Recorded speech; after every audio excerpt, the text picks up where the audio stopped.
the wearing of the headscarf for the women. This seems to have become so major, a major aggravation.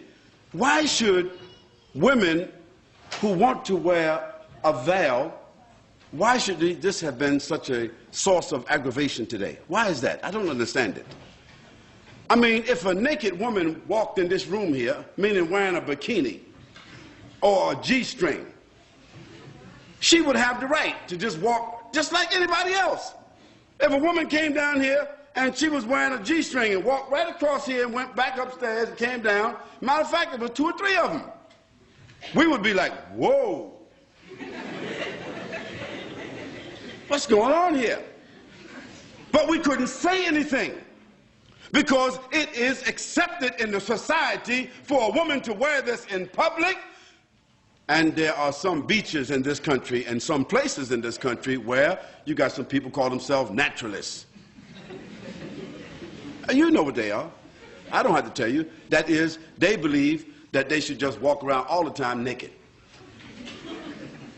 Now that we can't make a judgment call because according to legislation, the naturalists have a right. There's a man that was running across the whole UK for 3 months. Can you imagine that? 3 months with nothing but a hat and a pair of boots on. I mean, he's running. Can you imagine a man running through a village? Nothing but a hat and a pair of boots on. Because he's a naturalist and these are his constitutional rights. And for 3 months, nobody could say anything about it.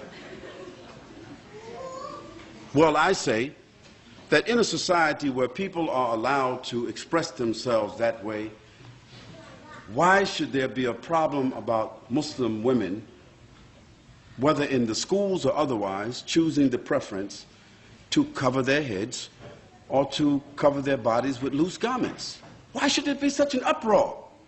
Why is there the need for the media to assault and say Muslims want to take over our society and Muslims want to impose their values upon us and so forth?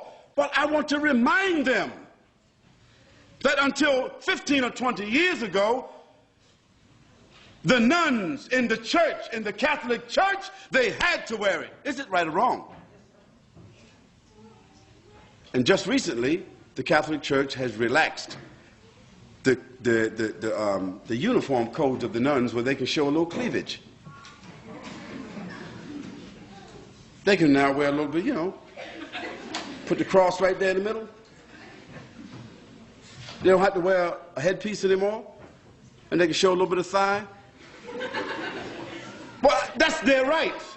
We can't say anything about that. But when I went to church, to the Catholic Church, when I was 17 years old, all the nuns were looking like the sisters are looking today. So society has changed, but why should our values have to change?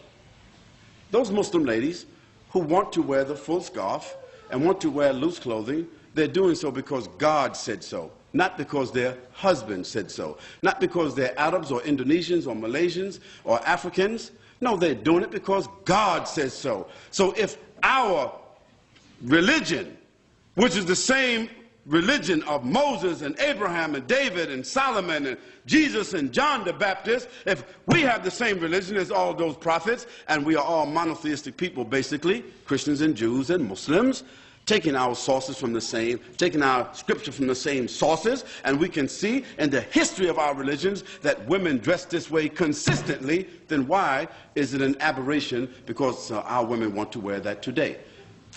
What do they want our women to do? Do they want our women to take off their head scarves and all put on G-strings? Would that be said? Or now y'all all the same now, it's okay. No, we say it's not okay.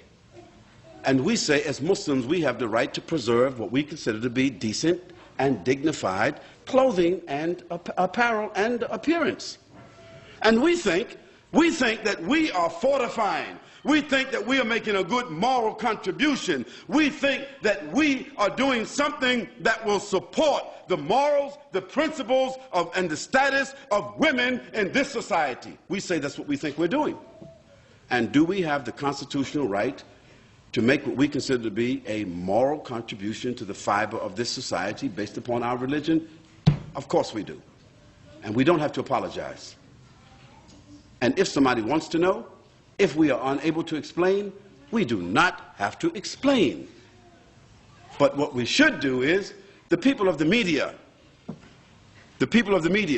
or the people of government who feel that they don't understand what's going on, we should send them to people who are qualified to expound upon this issue in a dignified, educated way, so that people would not think somehow or another that all these women who are wearing these scarves got an AK-47 underneath their scarves, or they got a bomb, they coming inside somewhere with a bomb.